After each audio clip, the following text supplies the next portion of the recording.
What is chronic cerebrospinal venous insufficiency? Chronic cerebrospinal venous insufficiency is a theoretical hemodynamic condition which has been put forward as a possible cause of multiple sclerosis.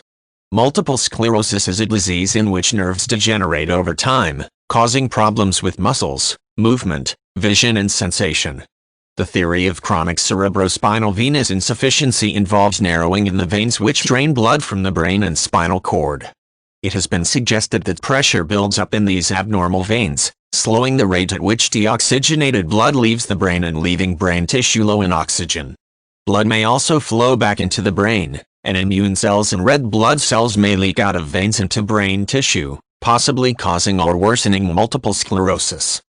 In Italy in 2009, Dr. Paolo Zamboni put forward the theory that chronic cerebrospinal venous insufficiency, CCSVI, could contribute to damage seen in the nervous systems of patients with multiple sclerosis. He published the results of a pilot study that concluded that CCSVI was strongly associated with multiple sclerosis. Zamboni used ultrasound imaging to diagnose chronic cerebrospinal venous insufficiency, and this has continued to be the most frequently used method. During the diagnostic procedure, the veins that drain the brain and spinal cord are assessed for a number of abnormalities including narrowing, backflow of blood and lack of blood flow. One of Zamboni's research studies found that multiple sclerosis patients had a much higher proportion of these abnormalities compared with a healthy control group. Other research which has been published has shown findings which conflict with Zamboni's results, and there is controversy about chronic cerebrospinal venous insufficiency. In some studies, no differences in blood flow were found between multiple sclerosis patients and the control group. Not all people with multiple sclerosis can be diagnosed as having CCSVI using the ultrasound technique. It is possible that the ultrasound procedure is not the best way to diagnose the condition, and an X-ray technique known as venography may be more suitable. Some researchers are not convinced that CCSVI represents a real condition.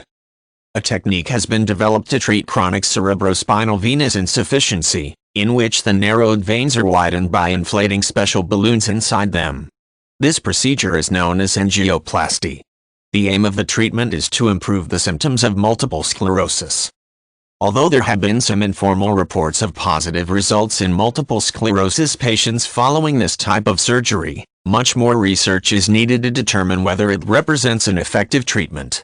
It has not yet been established that chronic cerebrospinal venous insufficiency is a real disorder, if it occurs more often in association with multiple sclerosis, and whether it is a cause of the disease. Future scientific research may provide answers.